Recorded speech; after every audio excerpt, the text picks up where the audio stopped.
Hi, my name is Allison, and this is a more personal story of my journey to self-acceptance. For those of you who haven't met me in person, I am of Southeast Asian origins. I am half Chinese and half Vietnamese. And those of you who have met me in person would probably identify me as someone of East Asian descent based on my appearance. This can be attributed to my small eyes and slightly darker skin tone. When I was little, I never thought that I was different from any of the other kids. I grew up in a very multicultural community, so my Southeast Asian features never really defined who I was as a kid.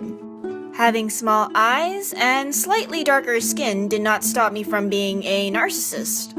I often posed for photographs, and I quite frankly enjoyed my own reflection. However, throughout my childhood, I was taught by my own family members that having big eyes and fair skin made you beautiful. When I looked in the mirror, I didn't see beauty. I was taught to open my eyes wide in pictures so that they would be visible.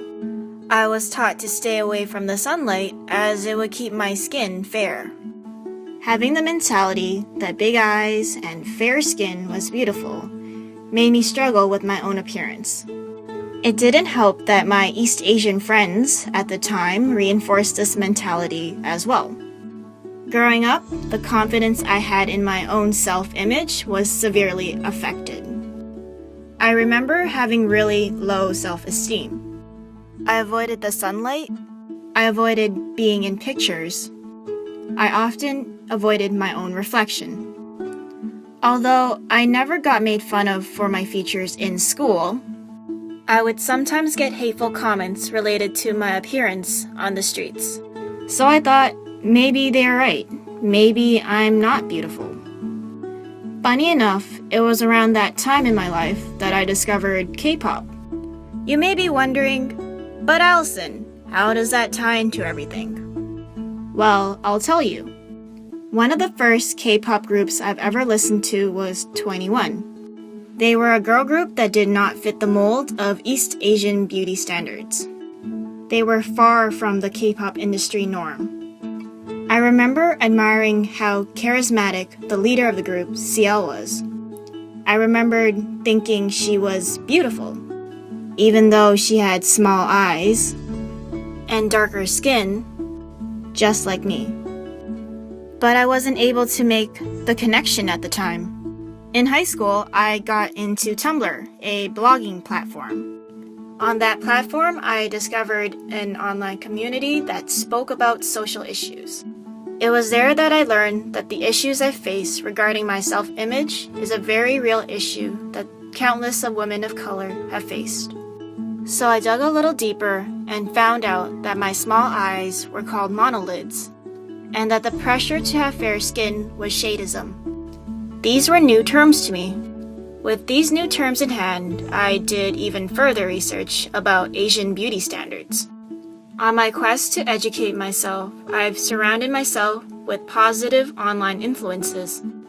Incidentally, at that point in time, I've also started to practice life drawing on the side. Having seen representation of unconventional Asian beauty in the media through K-pop, acquiring a deeper understanding of Asian beauty standards, and observing a variety of people through life drawing, I've come to embrace my ethnic features and appreciate the variety of features seen in others. Looking back, I feel that the people who initially put the idea of Asian beauty standards in my head were not necessarily bad people, but have been raised with the same teachings. I think it's important to have representation in the media and to educate about discrimination so that the children in future generations don't grow up struggling with their identity like I did.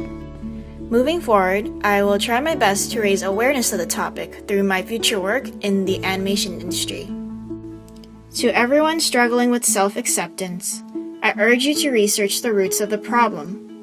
Join the conversation, surround yourself with good company, and observe the humanity in people, so you can love your reflection once more. I've come a long way and I'm proud of the person I am today.